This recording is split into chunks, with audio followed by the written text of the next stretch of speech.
É um prazer poder estar aqui com os companheiros da Sociedade Espírita Jorge, utilizando uma nova ferramenta para que nós continuemos a nos comunicar durante esses novos tempos. O que foi me solicitado foi para que falasse um pouco sobre a influência da família no progresso da humanidade. É a primeira vez que eu estou usando essa ferramenta, então já peço de antemão desculpa pelos transtornos e compartilho com vocês que eu estou voltando, me recuperando de uma sinusite. Então, de vez em quando eu vou tomar um pouquinho de água para que até o final vocês possam continuar escutando a minha voz. Bom, feito esse parêntese, e entrando propriamente no nosso tema, eu coloquei aqui na tela inicial uma frase que é do Emmanuel no livro Vida e Sexo. No segundo capítulo desse livro, que tem como título Família, Emmanuel diz o seguinte, já no final, essa é a frase que conclui esse capítulo intitulado Família. Ele fala, temos dessa forma, ou seja, em virtude de tudo que já foi dito antes, no Instituto Doméstico, uma organização de origem divina, em cujo seio encontramos os instrumentos necessários ao nosso próprio aprimoramento e para a edificação do mundo melhor. Então, vocês já sabem que na conclusão do nosso estudo chegaremos, então, à premissa de que sim, a família é um importante instrumento de condução da humanidade ao progresso. A família nos proporciona os instrumentos necessários para o nosso próprio aprimoramento, para darmos a nossa parcela de contribuição para a humanidade nesse processo de melhoramento. Reencarnar para dar a nossa parcela de colaboração é o objetivo real da encarnação, está lá no Livro dos Espíritos, na pergunta 132, é para isso que a gente reencarna. E é para nos tornarmos melhores, é para o nosso aprimoramento moral. Então, toda a nossa trajetória de vida tem como função fazer com que saiamos daqui seres melhores. E para isso a família contribui de uma maneira muito importante. E é isso que eu pretendo fazer com que vocês compreendam aí nos próximos minutos. Então, vamos ver o que o Emmanuel fala logo no início desse capítulo. Ele fala assim, de todas as associações existentes na Terra, excetuando naturalmente a humanidade, nenhuma talvez tão importante em sua função educadora e regenerativa, a constituição da família. Então, a constituição da família é uma das associações na Terra que tem maior potencial de educar e regenerar os indivíduos, gerando, então, uma sociedade melhor, aquele mundo melhor que ele fala lá no início. Então, ele abre esse capítulo falando disso. É interessante notar, por exemplo, na obra A Educação Segundo o Espiritismo, da Dora Encontre, que ela destaca um capítulo especialmente para falar sobre a preparação dos pais.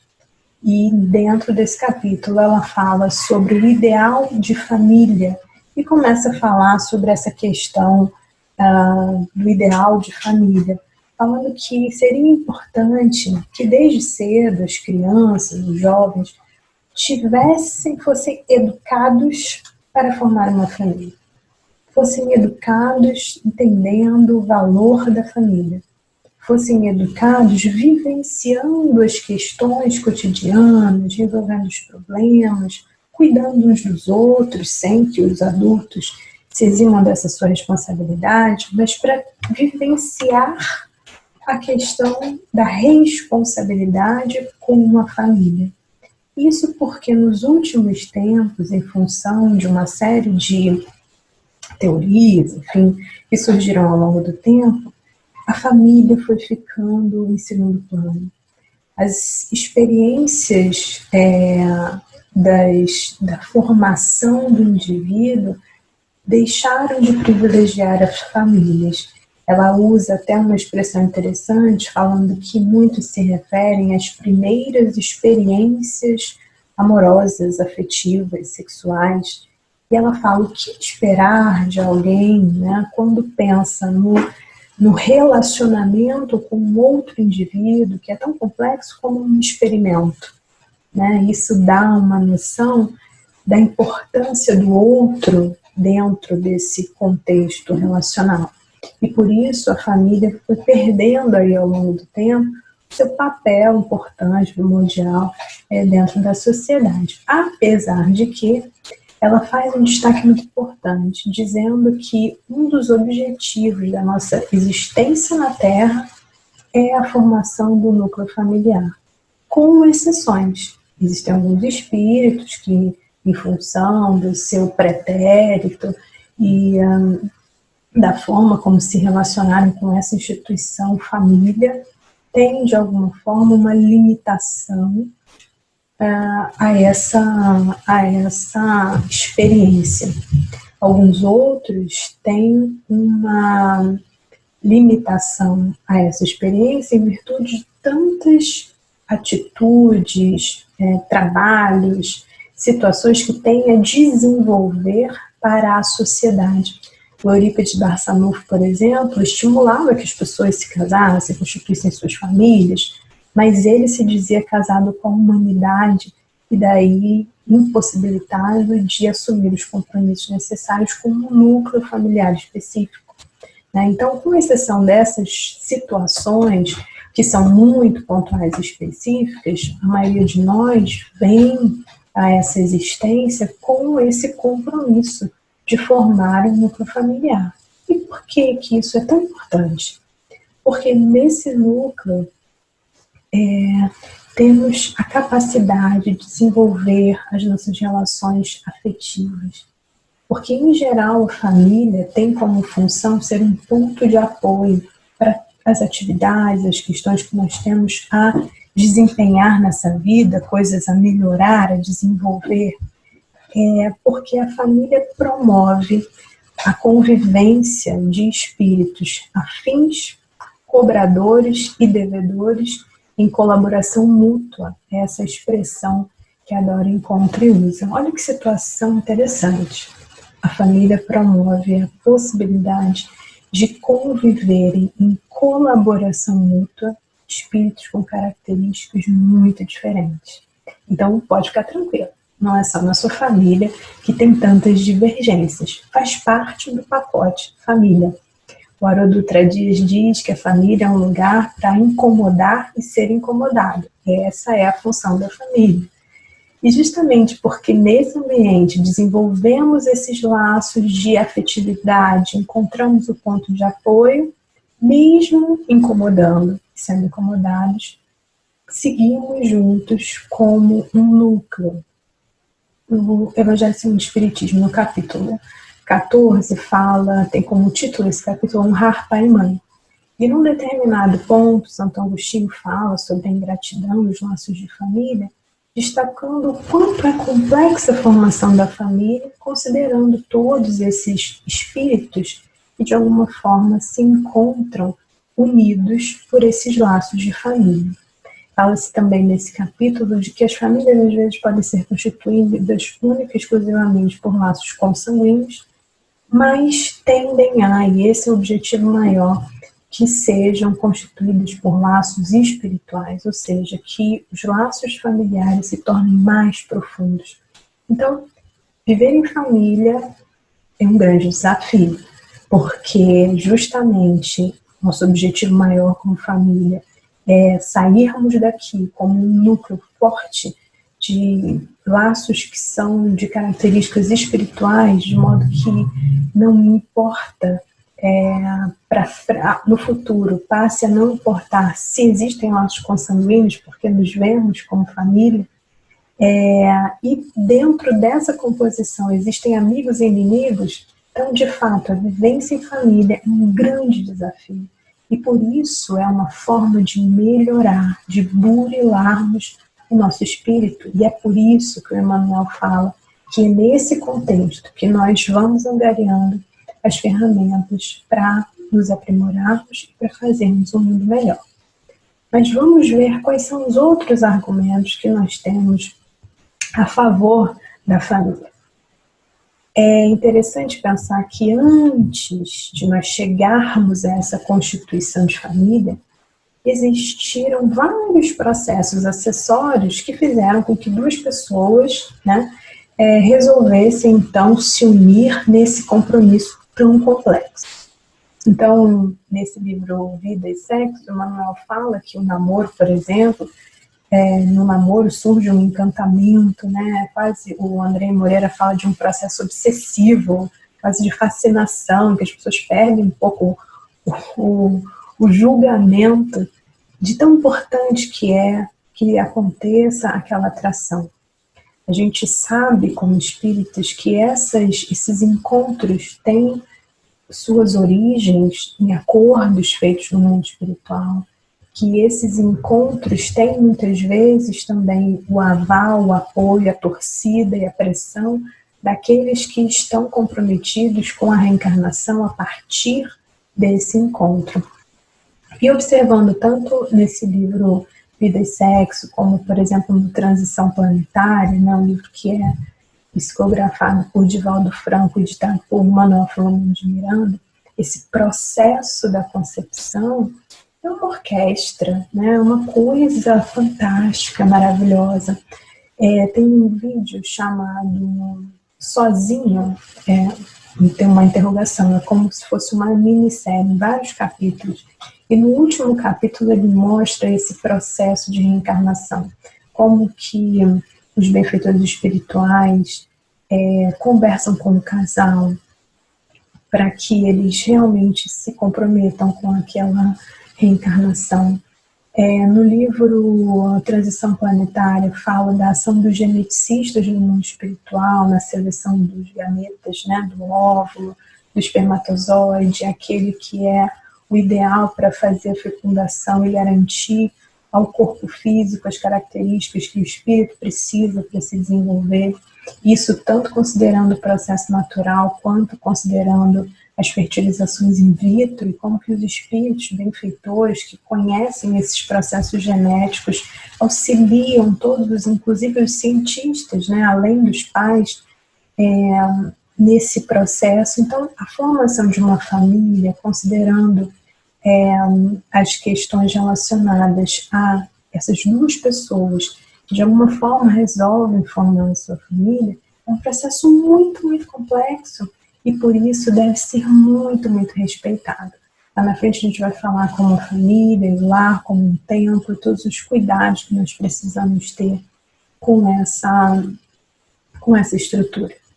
Muito importante destacar nesse momento que quando nós falamos na concepção da família, geralmente nós pensamos então nessas duas pessoas que se comprometem com esse processo. Nós não estamos falando de um homem e uma mulher, nós estamos falando de duas pessoas, um homem, uma mulher, duas mulheres, dois homens. As famílias hoje têm constituições, composições as mais variadas e nada disso que nós vamos falando daqui para frente, ou que já falamos até aqui, vai diferir dependendo em relação ao sexo das pessoas que estão envolvidas, que se comprometem nesse processo. Interessante nesse contexto que eu, estudando isso, me lembrei de uma história muito bonita que eu tive conhecimento esse ano. Durante a Comerge desse ano, 2020, uma moça estava contando, levou seu filho, na verdade,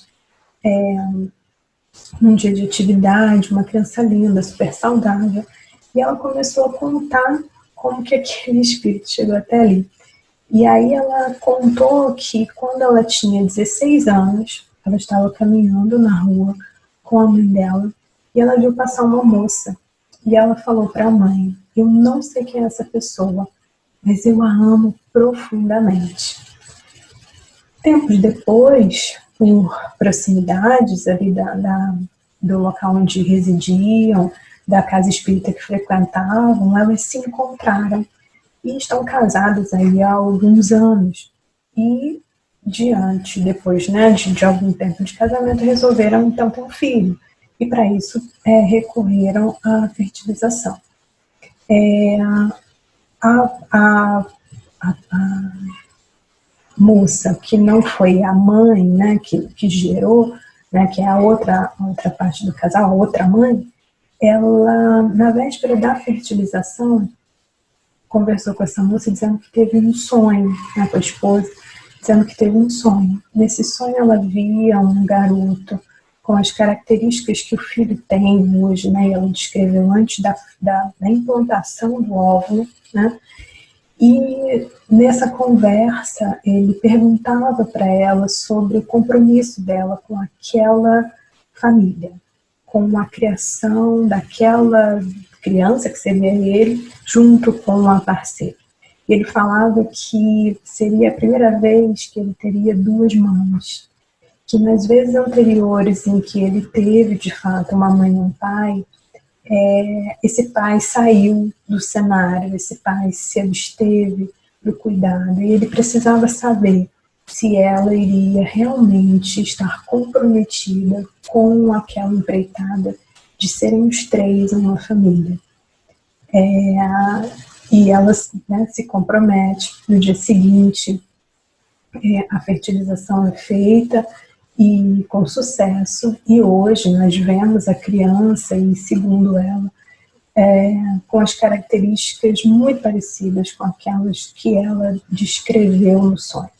Então, a questão da família, né, hoje, mais do que em outros períodos, ela tem muita relação com a disposição e a responsabilidade que as partes envolvidas dispõem para constituir e seguir com esse grande desafio que é esse crescimento em conjunto. Lembrando o que a Dora Encontre fala lá no início, o Emmanuel segue no texto falando o seguinte: arraigada nas vidas passadas de todos aqueles que a compõem, a família terrestre é formada assim de agentes diversos, conquanto nela se reencontram comumente afetos e desafetos, amigos e inimigos, para os ajustes e reajustes indispensáveis ante as leis do destino. Então, o Emmanuel relembra que ninguém chega zerado. Ninguém chega zerado nesse encontro, ninguém chega zerado nesse compromisso e ninguém se encontra de forma aleatória. Então, estão reunidas ali pessoas, espíritos diversos que foram amigos, que foram inimigos, que trazem já as suas histórias. Então, por isso, trazem as suas bagagens, trazem um conteúdo importante para aquele encontro. E isso faz com que a gente relembre uma questão muito importante e engenhosa por parte da divindade. Em corpos muito frágeis são colocados espíritos milenares, seculares, que trazem experiências anteriores e que precisam de um direcionamento desses que são mais velhos, desses que assumiram o compromisso com o seu cuidado, para que se aperfeiçoem moralmente. Esse é o objetivo da encarnação. É o aperfeiçoamento moral daqueles que estão reencarnados. Aperfeiçoamento das crianças, dos jovens, dos adolescentes, dos pais, dos avós, de todos aqueles que constituem aquele núcleo comprometido com as suas questões anteriores. É interessante que o Herculano Pires, lá no Pedagogia Espírita, fala que nós estamos imersos num caldeirão cultural.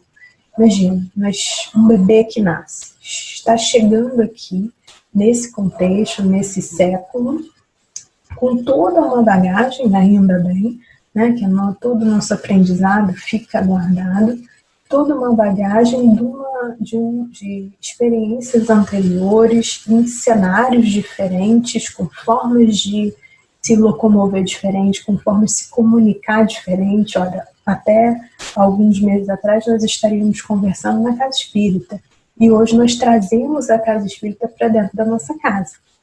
Então, formas diferentes. E por isso a importância do processo de educação. Por isso, a primeira escola é a casa. A primeira escola é a família. Os primeiros educadores são os pais e os responsáveis, né? Porque a família hoje, inclusive, tem outras organizações, né? Os avós participam tanto da educação dos filhos, os tios participam tanto. Tantas vezes os tios se tornam os pais, né? Porque por diversos motivos os pais se ausentam do cenário, desencarnam, por exemplo, e as crianças são cuidadas por algum outro ente da família. E ali então, dentro da família, principalmente nos primeiros anos, são ofertados esses primeiros elementos que o indivíduo necessita para agir nesse novo meio. Né? É uma nova forma de falar, é uma nova forma de se comunicar, são novos costumes, né? Porque é um outro momento cultural da humanidade. Coisa interessante, né? E aí, a partir desses instrumentos, ele pode experimentar em si mesmo os valores que já traz. De novo, ninguém chegou aqui zerado. Existem valores, virtudes, vícios trazidos pelo indivíduo que ele vai rejeitar, aceitar ou transformar ao longo do tempo, ao longo da existência, né? Mas, na infância, essas tendências, essas expressões do caráter e tal, vão aparecendo. E é por isso que é muito importante a educação do espírito. Desde muito jovem, a educação do espírito. A educação do espírito não tem relação com a educação intelectual, mas a educação das tendências, dos valores, das questões do caráter que a gente vai identificando aos poucos no convívio. Por outro lado, muitas vezes as crianças trazem situações, questionamentos, identificam as nossas fraquezas, de modo que a gente às vezes se pega falando assim, nossa, mas de onde que essa criança tirou essa expressão? Como que essa criança constituiu esse tipo de raciocínio? E aí quando a gente se pergunta isso, de onde que essa criança tirou, a gente mesmo sabe a resposta, tirou dele mesmo, porque é um espírito antigo, que nos conhece também há bastante tempo, e que é capaz, então, de identificar e aí transparecer, principalmente até os 7 anos, né, que a reencarnação está se consolidando, alguns traços aí da sua própria personalidade, às vezes irreverente, né, perspicaz, e é tão concreto o fato de que as crianças trazem a sua história, o espírito traz a sua história, que as crianças podem sofrer, por exemplo, processos obsessivos, né? Justamente porque tem uma história pregressa e tem seus amores, seus desafetos, inclusive no mundo espiritual. Daí a importância desse núcleo familiar, do direcionamento desses conteúdos, virtudes e vícios, para o melhor aproveitamento possível. Inclusive das virtudes, né? Qual é o direcionamento dessa inteligência que eu percebo que é tão sagaz? Qual é o direcionamento desse talento que se mostra ainda tão cedo, ainda na infância? Né? E essa é a importância, então, de se direcionar, de se educar desde sempre. Kardec perguntou aos espíritos, né? Bom, considerando que os espíritos, então, já têm uma história, já têm um conhecimento, já passaram por aqui, precisa de infância, não podia chegar direto com toda essa bagagem de conhecimento na vida adulta, nessa infância não podia ser mais curta, mais rápida. E aí, a princípio, em relação à utilidade de passar pela infância, os espíritos respondem que, como o espírito reencarna com o objetivo de se aperfeiçoar, durante esse período, ele é mais acessível às impressões que recebe, e isso é capaz de auxiliá-lo no seu desenvolvimento. E para isso devem contribuir todos os que estão incumbidos de educá-lo, todos.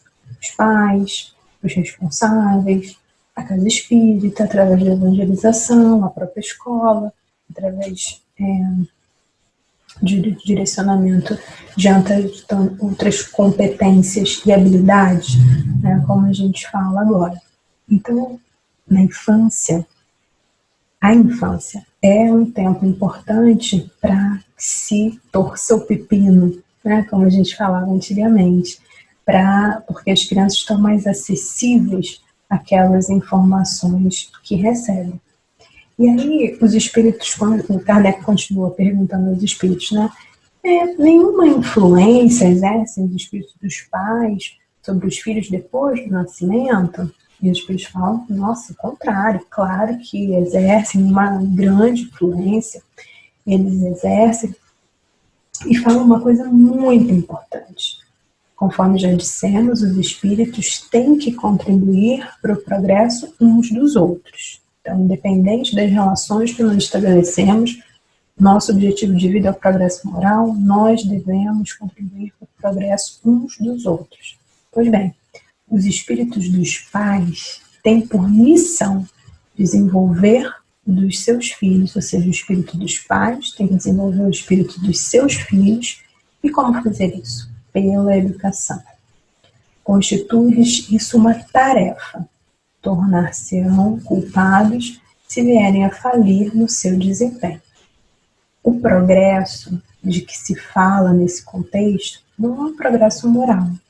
E aí, quando a gente vê educação, a gente não está falando da educação intelectual. O progresso é o progresso moral. Por isso, a educação é a educação moral. Por isso, ele fala que os espíritos nessa idade, mais jovens, estão mais suscetíveis às informações que recebem. Todo o caminho de pensar a família, o compromisso com os novos espíritos, tem relação com elevar, melhorar moralmente. Aí, como ele fala, então, né, os espíritos falam que isso constitui uma tarefa, que os pais serão culpados se não cumprirem bem a sua missão, eles podem falir. Kardec, muito sagaz, faz uma outra pergunta, fala assim, bom, então, se esse negócio é tão complicado, acho que é melhor a gente orar bastante, fazer um pensamento positivo, para que venha como nosso filho um espírito bacana, para não correr o risco da gente derrapar nessa questão da educação. Olha o que ele pergunta. Pelos seus pensamentos e preces, podem os pais atrair para o corpo informação do espírito, um bom espírito, de preferência um espírito inferior? Já até deixei a resposta aqui. Mas você vê que o pensamento de Kardec é bem pertinente, né? Se esse negócio tem tanta responsabilidade assim, é melhor garantir que vai vir um espírito fácil de lidar. E os espíritos respondem não. Mas podem escolher, mas podem melhorar o espírito do filho que lhes nasceu e está confiado. Esse é o dever deles. Então, assim, não dá para fazer aquela pré-seleção de espírito, dizer assim, eu só quero um espírito bacana que não vai me dar trabalho. O dever dos pais é melhorar o espírito que eles receberam, que lhes foi confiado. E aí fala, os maus espíritos são uma prova para os pais. Caramba, por que alguém vai receber uma prova dessas, de ter sob sua responsabilidade, com tanta responsabilidade assim, um mau espírito, né? Bem entre aspas, um espírito inferior. Será que essa tarefa é definida ao acaso? Essa resposta a gente mais ou menos já tem, considerando que nós vimos lá no início o Emmanuel falando que carregados às vidas passadas, então tem algum motivo. A gente pode não saber exatamente qual é, mas a gente sabe que tem algum motivo para estarmos no grupo em que estamos, para estarmos unidos nas relações em que estamos, para que um tenha vindo primeiro e outros tenham vindo em sequência. E o fato de um ter vindo primeiro e ser, por exemplo, constituir, né, os avós, os pais, os filhos, e dentro dessa sequência, inclusive quando tem mais de um filho, o primeiro, o segundo, o terceiro, isso tem uma lógica. Isso faz parte de um planejamento reencarnatório importantíssimo. E muitas vezes, muita confusão desse processo familiar se dá porque as pessoas querem mudar de posição, né? Como se o filho pudesse conduzir a vida dos pais, como se os pais não tivessem que conduzir a vida dos filhos, como se os filhos pudessem ser pais dos seus próprios irmãos, né? E isso vai causando muita confusão nessa vida familiar. É importante saber que as pessoas não estão reunidas ao acaso e que a ordem estabelecida de chegada e de responsabilidades também não se dá ao acaso. Um fato, uma história que me chamou muita atenção quando eu li, e agora eu estou relendo esse livro chamado Sexo e Consciência, é uma história que o Divaldo narra num capítulo que ele intitula Transtornos Sexuais. Ele falando então sobre uma família. Ele começa a narrar uma história, então, dizendo que uma moça chegou para ele muito, muito aflita, num momento muito difícil da vida dela. Ela contava que ela tinha uma filha de 3 anos de idade e que essa filha provocava nela muito ciúmes, que a filha chegava a fazer provocações. A filha olhava para ela, acariciava o pai e falava para ela: ele me ama mais do que você. Diante dessas carícias e tal, o pai tinha reações fisiológicas que o deixavam muito constrangido e que a esposa percebia e aumentava nela ainda mais o sentimento de raiva em relação à própria filha, que só tinha 3 anos. E ela fala para o Divaldo: Divaldo, eu não vi uma criança, mas eu vi uma mulher pérfida, competitiva, né, que ficava ali me instigando, e a ele também. Isso chegou a um nível tão enlouquecedor que quando o meu marido viajou, eu dispensei a empregada, eu dispensei a babá e eu planejei afogá-lo. Eu arrumei a banheira, eu comecei a brincar com ela e aos poucos fui afundando, segurando o corpo dela ali, pensando, desejando a morte da minha filha. E de repente, quando eu me dei conta do quanto aquilo era absurdo, eu consegui resgatar a criança. E ela ficou um pouco tonta e tal, tossiu, mas quando voltou assim, ela me olhou nos olhos e falou: você tentou me matar. E eu vou contar isso para meu pai. E de fato, quando o pai chega, a primeira coisa que a criança fala é: aquela mulher tentou me matar. E a mulher fala para o marido: é verdade, eu tentei matar, é por isso que eu vou sair daqui, eu vou sumir, não posso mais conviver com vocês porque eu não me garanto frente às provocações desta mulher.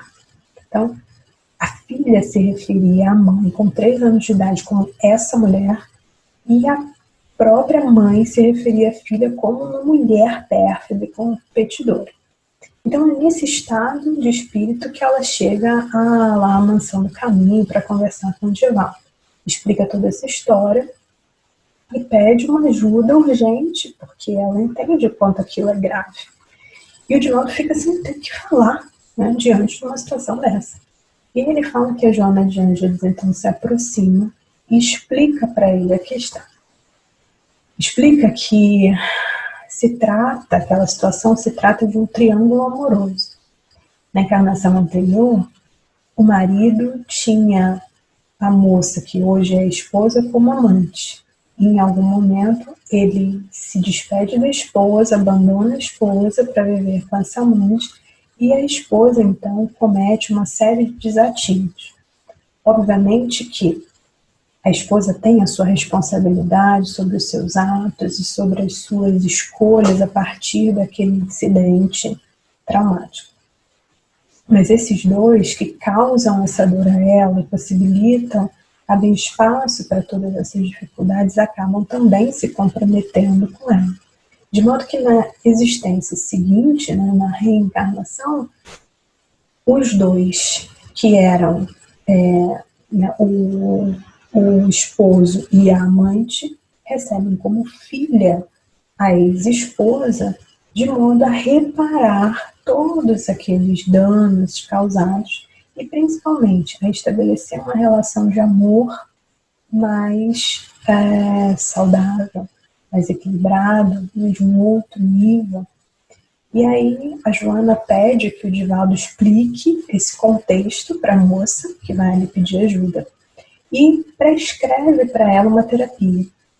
Pede para que ela, à noite, enquanto a criança estiver dormindo, converse com o espírito, explicando que são mãe e filha, que ela, como mãe, ama muito a sua filha e pedindo a ajuda da filha para que esse amor cresça ainda mais.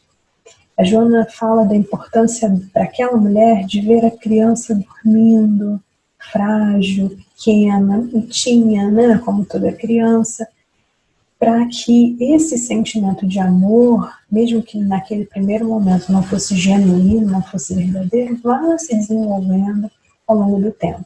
E que essa mensagem vá ficando gravada no subconsciente dessa criança, de modo que o comportamento vá se alterando ao longo do tempo. E então, o Divaldo faz tudo isso, faz essa prescrição para a moça e ela vai embora. Anos depois, ela aparece na casa do caminho, ele a reconhece, ela está com a filha, uma criança super amorosa, que beija a mãe, que alisa e tal. E a moça chega para ele e fala: o senhor se lembra de mim? Ele fala que sim, que se lembrava da história, e ela fala que aos 6 anos de idade, aos 6, essa história aconteceu quando a criança tinha 3. Aos 6 anos de idade, a criança vira para a mãe e fala: mãe, eu tive um sonho. Eu sonhei que você me acariciava, passava a mão no meu cabelo, dizia que me amava. Mãe, você me ama mesmo?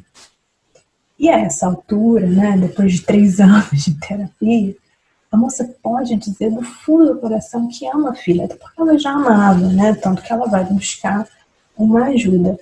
Ela pode dizer verdadeiramente que ama. E o Divaldo então fala da importância dessa terapia, né, que é uma terapia que se adequa, né, não só a uma criança, mas também a adulto, que pode ser feito com outros membros da família, uma vez que estaremos falando ao espírito, e que essa informação fica gravada no subconsciente, tanto o filho, tempo depois, a criança confronta a mãe e pergunta: você ama mesmo? Claro que até aí os comportamentos já tinham mudado, né? Tanto a mãe quanto a filha tinham sinais de que o amor vinha crescendo ao longo do caminho. Mas isso se torna tão forte que a criança precisa de fato confrontar a mãe e dizer: você me ama mesmo? E esse amor foi sendo construído ali ao longo realmente desse processo. Mas é importante também notar que isso só se dá exatamente dessa forma porque se trata de, pelo menos da mãe, com algum conhecimento do espiritismo, né? De modo que a Joana pudesse dizer para ela: olha, foi isso que aconteceu. Que o véu que se estabelece sobre o passado que cada um de nós tem pudesse ser descortinado, que ela pudesse compreender e agir naquele sentido. Olha que coisa importante essa compreensão dos laços que nos unem. Então, eu posso, ao engravidar, ao pensar em engravidar, pensar: ai, Jesus, manda um espírito muito calminho para ser fácil para eu educar. Até posso, ótimo. Né? Converso com o espírito, digo que ele vai ser bem acolhido, que eu estou cheia de amor e tudo mais, mas eu vou receber aquele espírito com quem eu tenho alguma afinidade, alguma necessidade, algum compromisso para que esteja junto comigo. Não necessariamente vai ser difícil, mas vai ser alguém com quem eu já tenho algum laço estabelecido, isso sim. E olha que situação interessante, né? inclusive nesse caso. Por que reencarnar em um lar espírita? Porque o aprendizado tem que acontecer desde cedo, porque o espírito está preparado para compreender algumas coisas. A criança não vai para a evangelização, por exemplo, para estudar de forma profunda a Gênese, mas compreender, sim, de forma lúdica, alguns conceitos que estão ali colocados. Compreender as implicações morais, compreender que existem consequências de todas as escolhas que nós fazemos, e ela tem condições de compreender, e ela precisa desse aprendizado precoce. É por isso que ela está no lar espírita. A educação no lar é a base para a educação da escola, é a base para a educação social, é a base que o jovem, o adolescente precisa para enfrentar a vida. E engraçado, a vida hoje oferece muito mais perigos do que oferecia antigamente, né?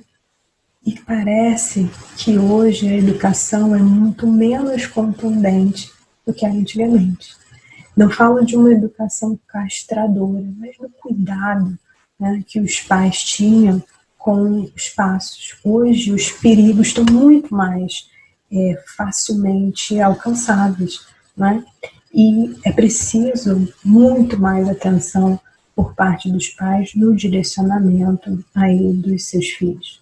Você pode estar recebendo no lar um espírito já com muitas conquistas e que por isso já tem super afinidade com a doutrina, rapidinho pega, né, e faz sua caminhada de progresso, como aquele que precisa muito, né, das rédeas, como aquele que precisa muito do esclarecimento e tal.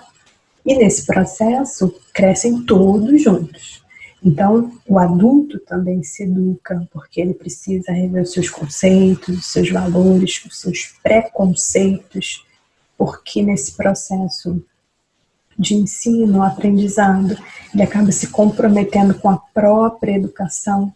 Quantas vezes os filhos não repreendem os pais, mostrando as incoerências do comportamento, como que os pais pregam coisas diferentes do que efetivamente executam, como que os pais podem ser diferentes na casa espírita e na intimidade do lar, forçando esses pais ao seu próprio aprimoramento.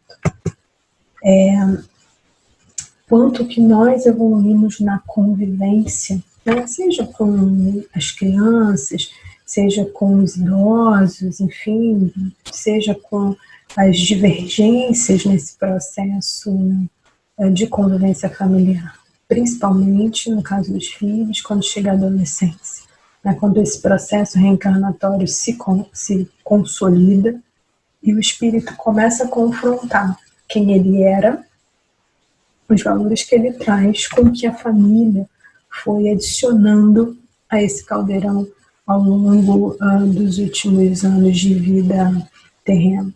E nesse contexto, como que ele vai ou não confrontar os seus pais, a autoridade que está estabelecida dentro de casa. Dentro desse processo de convivência, nós observamos dois caminhos de aprendizado. O caminho do amor, essa construção contínua, em que os pais aprendem com os filhos, e a construção pela dor, né, em que as divergências acabam, os comportamentos diferentes, as opiniões diferentes, acabam trazendo novas formas de aprendizado. Apesar de parecer repetitivo, eu trouxe de novo uma colocação dos espíritos para Kardec falando sobre a missão da paternidade. E Kardec pergunta, né, pode-se considerar como missão a paternidade? E os espíritos respondem, é sem contestação possível uma verdadeira missão. É ao mesmo tempo grandíssimo dever e que envolve mais do que o pensa o homem a sua responsabilidade quanto ao futuro. A responsabilidade quanto ao presente, a gente já entendeu, não estamos juntos por acaso. Mas temos, então, a partir dessa união familiar, a responsabilidade também com o futuro.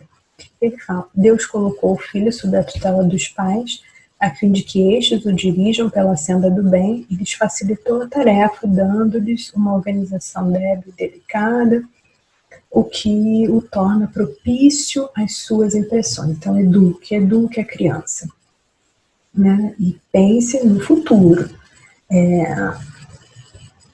Mas ele continua nessa colocação falando. Há muito, no entanto, no entanto, que mais cuidam de apurar as árvores do seu jardim, de fazê-las dar frutos, do que de formar o caráter. Então, ter uma aparência bacana, que a família pareça bacana, pareça bem na foto, mas não necessariamente que se forme o caráter do filho visando o seu aprimoramento. E fala, se este vier a sucumbir por culpa deles, suportarão os desgostos resultantes dessa queda e partilharão dos sofrimentos do filho na vida futura. Na vida presente também, né? Às vezes é no futuro, dentro da própria existência, bem como na vida futura, né? Se hoje nós escolhemos os atos relacionados ao nosso passado, no futuro colheremos o que estamos hoje plantando. E ele fala, partilharão dos sofrimentos do filho na vida futura por não terem feito o que lhes estava ao alcance para que ele avançasse na estrada do bem. Fiz tudo o que estava ao meu alcance e mesmo assim esse espírito faliu. Então, eu já não estou comprometido com esse resultado. E esse resultado é o resultado do exercício do livre-arbítrio dele. Isso é uma outra situação, né? Mas o resultado relacionado ao que eu deixei de fazer, isso eu tenho que cumprir. E aí é muito interessante notar que organizações não religiosas, como a Organização Mundial de Saúde, por exemplo, contra as próprias organizações religiosas, destacam hoje o fenômeno triste do aumento do número de suicídios entre os jovens. E muitas vezes esses suicídios têm relação com as dificuldades na vida familiar. Muitas vezes esses suicídios são cometidos, inclusive, por crianças, ainda muito jovens. E isso tem relação com os sofrimentos, com as dificuldades que acontecem dentro do lar. Um dos cenários desse sofrimento hoje é a questão da opção sexual, como a gente já falou lá na frente, né? E muitas vezes os pais preocupados em como isso vai aparecer na foto, né? Como isso vai aparecer para a sociedade, do que informar o caráter do seu filho. Independente da escolha que faça, independente do indivíduo que se escolha amar, o importante é o caráter da pessoa. Né? Muitas vezes isso se perde e muitos jovens relatam as dificuldades vivenciadas na família e o desejo de acabarem com a própria vida por não serem aceitos pelas suas escolhas nos mais diversos cenários. E esse cenário da escolha da opção sexual hoje tem sido um cenário muito comum. É muito importante que a gente possa se olhar com olhos de amor, que a gente possa se olhar com olhos para a compreensão, que a gente possa se olhar como espíritos imortais. A partir do momento que nós nos entendemos como espírito, nós entendemos que é possível que de repente eu reencontre o grande amor da minha vida no corpo feminino, sendo eu uma mulher, ou num corpo masculino, sendo homem, enfim. Esse olhar de amor possibilita uma compreensão maior e uma vivência melhor. Possibilita que nós, que estamos comprometidos com o progresso moral, possamos nos aproximar daquilo que a gente coloca como ideal, que é ser um homem de bem, que é ser uma pessoa melhor, que é exercer em todos os contextos em que nós estivermos inseridos a lei de justiça, de amor, de caridade, formarmos dentro da nossa família laços que sejam laços que nos estruturem e nos promovam para uma vida melhor. como melhorar, então, a sociedade? Engraçado que o Kardec, numa parte que fala da lei do trabalho, ficou ali cortado, faz, depois da avaliação dos espíritos, uma colocação em relação a isso. E ele fala que muitas vezes a gente deixa de lado um elemento que é super importante, que é a educação. Que a educação é a educação, como a gente já falou, a educação moral. É a educação que transforma os caracteres, que faz novos hábitos, que faz com que as pessoas adquiram novos hábitos. E ele fala, você vê, geralmente, olha a quantidade de pessoas, de indivíduos que todo dia chegam na população, né, na sociedade como um todo, sem princípios, sem freios, entregue aos seus próprios instintos. E aí as consequências disso tudo não são de espantar, né? A gente sabe que as consequências são consequências muito ruins. E aonde que a gente aprende princípios, freios, né? A educação dos instintos é na família. É dessa forma, através da educação moral do espírito, que a família contribui para o progresso da humanidade. É nesse contexto. Os espíritos falam para Kardec que afrouxar os laços de família seria ver aumentar, recrudescer o egoísmo. E é isso que a gente tem observado hoje na sociedade, né? A família hoje se desestrutura, se desvaloriza, como falava do encontro lá no início, quando a gente citou, porque nós estamos, né, vemos há alguns anos construindo uma sociedade individualista e materialista. A família espírita, então, aparece nesse contexto com uma responsabilidade muito grande de mudar esse cenário, de mudar esse cenário do individualismo e do materialismo para uma sociedade, para uma constituição melhor. Nós, como espíritas, temos o compromisso moral de entregar para a população indivíduos melhores para a sociedade. Como é que se faz isso? Com uma educação que privilegia a cooperação ao invés da competição, que privilegia o amor ao invés do poder, né, que esmaga muitas vezes, que humilha, que privilegia a partilha. Existem conversas, às vezes, que a gente vê de adultos que falam, alguém fala, meu filho me pediu um irmão. Eu falei para ele, olha, se você tiver um irmão, você vai ter que dividir os seus brinquedos. Que sociedade a gente promove quando a gente faz um tipo de afirmação desse tipo? Não divida os seus brinquedos. Como que a gente vive em sociedade se a gente não está acostumado a partilhar? A família é o local em que se aprende a partilhar, se aprende a viver no coletivo, que se aprende a cooperar nos trabalhos de casa, cooperar com a estabilidade da casa, com a estabilidade financeira na família. É um lugar em que muitas vezes a gente prefere estar em silêncio, mas tem barulho porque tem outras pessoas. É um lugar que muitas vezes dentro da nossa casa a gente preferia estar caladinho, mas a gente precisa conversar, precisa interagir, precisa, né? É importante que as pessoas que estejam ali unidas em família estejam unidas, estejam juntas, não cada um no seu celular ou cada um no seu computador. O lar é um templo, e como um templo ele precisa ser preservado. Uma das primeiras estruturas a serem preservadas dentro desse templo é o cuidado com o casal. Muitas vezes o casal coloca os filhos como prioridade absoluta e acabam se esquecendo um do outro, e daí vão se distanciando. O casal é muito importante, é dali que tudo começou, foram eles que chegaram primeiro, eles precisam se unir e se alimentar como casal para manter aquela estrutura. Mas precisam também ter cuidado, se unir e se alimentar como indivíduos, para que possam ter forças para cada um contribuir com os seus aprendizados, com as suas características, para aquela empreitada grave que é manter a família.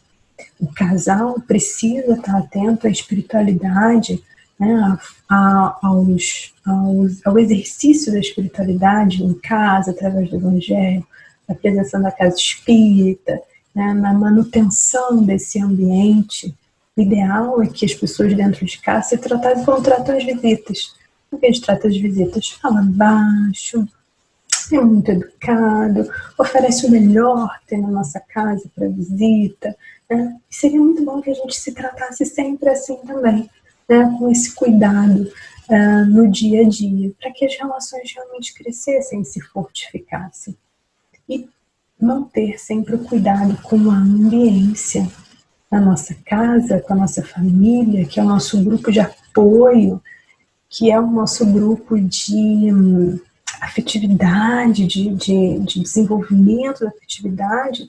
A gente não fala palavrão, a gente não grita, a gente procura não discutir, a gente procura crescer junto, a gente procura contribuir, a gente procura não ouvir músicas que sejam violentas e agressivas ao que tem de mais sagrado, que é o corpo físico, o espírito, né, a vida, né, estarmos juntos, preservar a ambiência na casa, isso é muito importante. Falando para um público espírita aqui, eu imagino que vocês entendam o quanto é importante trabalhar a espiritualidade dentro da casa, manter as relações mais delicadas possível com aquelas pessoas que são a nossa base e manter a ambiência. Interessante que essa semana um DJ chamado Alok, que é super famoso, fez um show na casa dele.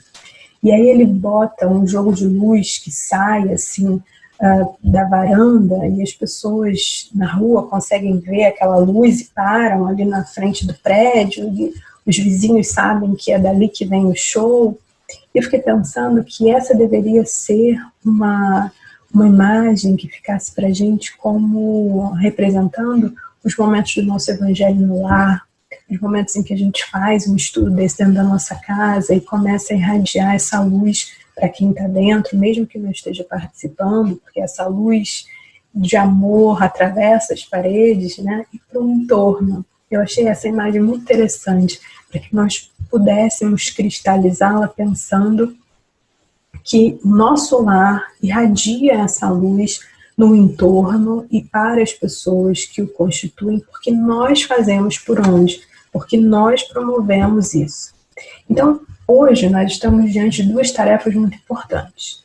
A partir do momento que nós estamos, na maioria de nós, né, confinados nessa quarentena com os nossos familiares, nós estamos gravando esse vídeo em meio à pandemia da Covid-19, nós temos a oportunidade, então, muito grande de adquirir novos hábitos, de adquirir e aprimorar nossas virtudes, de aparar as nossas arestas, ou seja, nossas imperfeições, nesse convívio constante com as pessoas que são o nosso núcleo mais próximo, e, de certa forma, então, nos prepararmos para essa segunda tarefa, que é de sermos indivíduos melhores para essa nova era. Nós sabemos que a Terra passa por um processo de transição importante, importantíssimo nesse momento, como nunca antes nós testemunhamos. São muitas pessoas que estão desencarnando de uma vez só, e muitos outros irão reencarnar num outro movimento, né? Nós seremos os educadores dessa nova era, nós traremos novos valores para dessas novas pessoas, espíritos que estão reencarnando, nós seremos nossos filhos, nossos netos, os novos educadores. Então é preciso que nós estejamos hoje trabalhando de forma muito consciente para que a nossa família possa representar esses novos valores, para que a nossa família possa espelhar esse melhoramento, esse aprimoramento, esse progresso da humanidade, e para que a nossa família se torne um ambiente acolhedor para nós, que reencarnaremos novamente com esse grupo para ainda mais uma vez trabalharmos para o nosso aprimoramento moral, né? Porque não faremos todo o nosso caminho, nosso percurso de evolução de uma vez só, né? Estaremos aqui outras vezes. Então, que nós possamos efetivamente colaborar para um mundo melhor, através desse espelho da sociedade que é a família. Hoje, as dificuldades que nós vemos no mundo espelham as dificuldades que abrigamos dentro das nossas casas. Que, como espíritas, nós possamos nos comprometer com um mundo melhor, que começa dentro de cada um de nós. O melhoramento, o aprimoramento da família começa antes que a família se forme, começa antes do casamento, começa antes da concepção. Começa quando eu me comprometo a ser uma pessoa melhor. Se todas essas etapas já foram cumpridas, já tenho a família, já tenho o filho, tudo já está acontecendo, hoje também é um dia importante para eu me comprometer com o meu melhoramento, com o meu desenvolvimento, porque estamos em processo de aprimoramento e precisamos nos comprometer com isso. Isso é se comprometer com um mundo melhor, isso é se comprometer com o mundo de regeneração. Bom, esses foram os livros, as referências que eu usei ao longo desse estudo e eu espero que a gente possa interagir. Vocês deixem aí suas perguntas, que deixem aí seus comentários e os seus apontamentos que contribuam nessas reflexões. Muito obrigada, tchau, até a próxima.